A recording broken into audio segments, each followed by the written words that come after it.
पिछले कुछ सालों में पाया गया है, देखा गया है कि बच्चों में कैंसर बढ़ रहा है, ना कि सिर्फ ब्लड कैंसर, और भी तरह के कैंसर्स बच्चों में देखे जा रहे हैं, जिसमें जैसे ब्लड कैंसर की हम बात करें तो वो most common type of cancer है बच्चों में। हालांकि लाल कोशिका, सफ़ेद कोशिका, पीली कोशिका हमारी हड्डियों के गूदे से बनती है, और अगर एबनॉर्मल मल्टीप्लिकेशन हो जाए हमारे सफ़ेद कोशिका की, उसको कैंसर कहते हैं। तो हर एक को, पेरेंट्स को जब भी ऐसा कुछ डायग्नोसिस पता चलता है तो बहुत परेशान करता है कि भाई बड़ों के जो कैंसर्स होते हैं उनका तो हमें रिलेशन समझ में आता है कि कोई टोबैको खाता है तो उसको मुंह का कैंसर हो सकता है, अल्कोहल से लिवर कैंसर हो सकता है, और इस तरह के काफ़ी कोरिलेशंस हैं, स्मोकिंग से लंग कैंसर होता है। बट बच्चों में 3 साल, 2 साल, 4 साल की उम्र के जो बच्चे हैं जिनमें कुछ ऐसी आप चीज़ों को एक्सपेक्ट नहीं करते ना होती हैं, उनमें भी ये कैंसर्स क्यों होते हैं।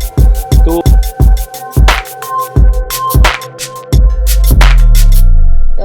जो कैंसर के केसेस हैं उसमें 23% की ग्रोथ देखी गई है, उसमें से भी खासकर ब्लड कैंसर के केसेस में। तो आखिर ये ब्लड कैंसर क्या है, इसके पहले आप हमारे ऑडियंस को एक बार ब्रीफ करें।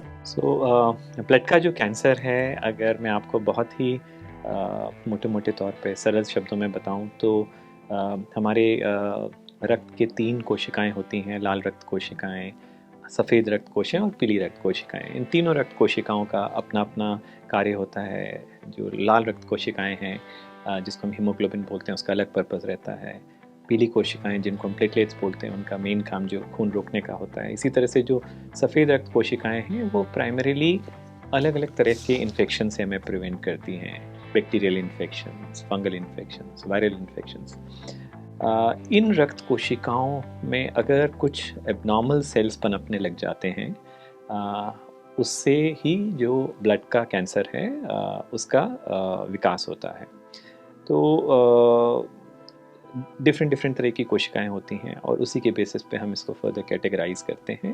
पर ब्लड कैंसर जो है, भले बड़ों में या बच्चों में, वो जो एबनॉर्मल सेल्स इन सफ़ेद रक्त कोशिकाओं में पनपते हैं, उसको हम ब्लड कैंसर बोलते हैं। तो जैसा आपने बताया कि आजकल बच्चों में भी ये केसेस काफ़ी ज़्यादा बढ़ने लगे हैं, तो बच्चों में जो केसेस बढ़े तो उसके स्टार्टिंग सिम्टम्स क्या होंगे, और कौन सा एक स्पेसिफिक एज ग्रुप है जिसमें बच्चों में कैंसर के, इस तरह के ब्लड कैंसर के केसेस सामने आ रहे हैं? जी मेघा, इसमें कोई दोहराई बात नहीं है कि बच्चों में कैंसर बढ़ रहा है। पहले हम ये बात करते थे कि एक कैंसर अस्पताल में अगर 100 मरीज जाते हैं तो उसमें से 3 से 5 पीडियाट्रिक एज ग्रुप के होते हैं, 95 अडल्ट एज ग्रुप के होते हैं। बट पिछले कुछ सालों में पाया गया है, देखा गया है कि बच्चों में कैंसर बढ़ रहा है, ना कि सिर्फ ब्लड कैंसर, और भी तरह के कैंसर्स बच्चों में देखे जा रहे हैं, जिसमें जैसे ब्लड कैंसर की हम बात करें तो वो most common type of cancer है बच्चों में। पर उसके अलावा सेकेंड मोस्ट कॉमन कैंसर, जिसको आप सुन के थोड़े अचंभित होंगे, वो ब्रेन ट्यूमर है। Brain tumour second most common cancer है बच्चों में।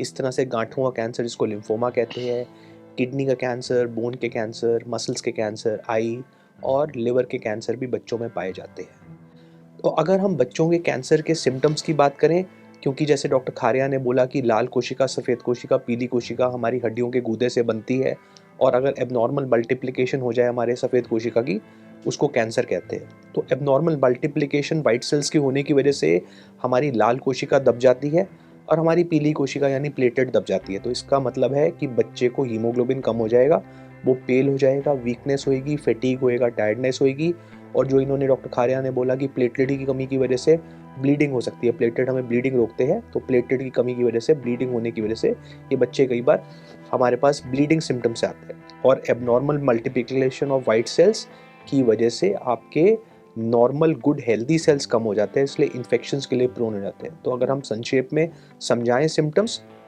तो हीमोग्लोबिन कम होना, प्लेटलेट कम होना, वाइट सेल्स के मल्टीप्लाई करने की वजह से इन्फेक्शंस, ब्लीडिंग और वीकनेस के तरह से ये मरीज हमारे पास प्रेजेंट करते हैं।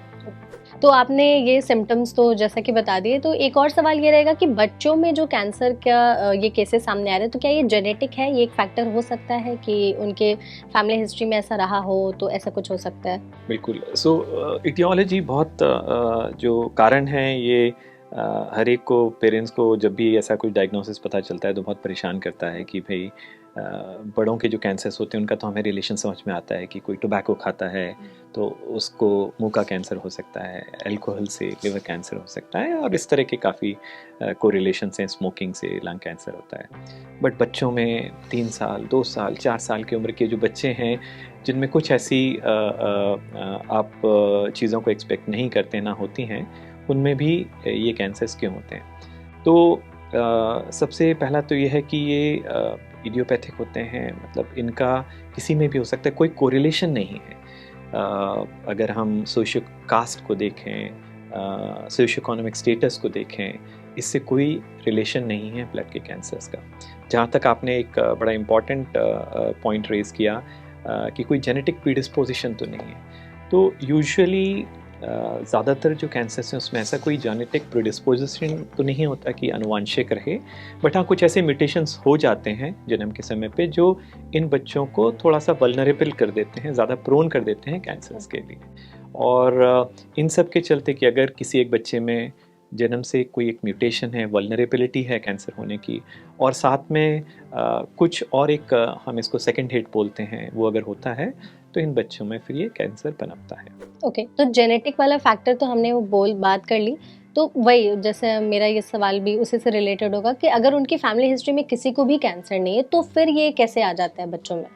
यही मैं आपको बता रहा था, जेनेटिक जो प्रीडिस्पोजिशन है वो 2 तरह से होता है। एक कुछ ऐसे म्यूटेशंस होते हैं जो आपके जर्म लाइन में होते हैं, जो मतलब सब्सिक्वेंट जनरेशंस में जा सकते हैं। जैसा मैं आपको बहुत कॉमन एग्जांपल दूं, हमारे आसपास में काफ़ी सारे बच्चे होते हैं जिनको थैलेसीमिया है, बहुत कॉमन है, हम सबको थैलेसीमिया के बारे में पता है।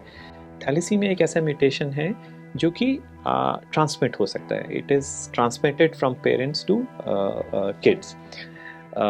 वहाँ पर ऐसा हम ऐसा एक्सपेक्ट करेंगे कि अगर किसी बच्चे को है तो हो सकता है उसके पेरेंट्स या उसके जो कज़न्स हैं उनमें भी उसी तरह की बीमारी हो। बट ब्लड कैंसर्स में जो म्यूटेशंस होते हैं ये जर्म लाइन नहीं होते हैं, ये म्यूटेशंस होते हैं, ये जन्म के समय कुछ छोटा मोटा ऐसा विकार हो जाता है, एक म्यूटेशन हो जाता है जिसके कारण उस पर्टिकुलर बच्चे में कैंसर पनपता है। इसके अलावा कुछ रेयर ओकेजन्स ऐसे होते हैं जहाँ पर फेमिलियल कैंसर प्रीडिस्पोजिशन होता है, जहाँ कुछ परिवारों में कुछ एक ऐसे म्यूटेशंस होते हैं जिनसे कि ना सिर्फ ब्लड कैंसर बट उन परिवारों में काफ़ी कैंसर्स, कोलोन कैंसर और बाकी के ब्रेस्ट कैंसर का भी प्रीडिस्पोजिशन बढ़ जाता है।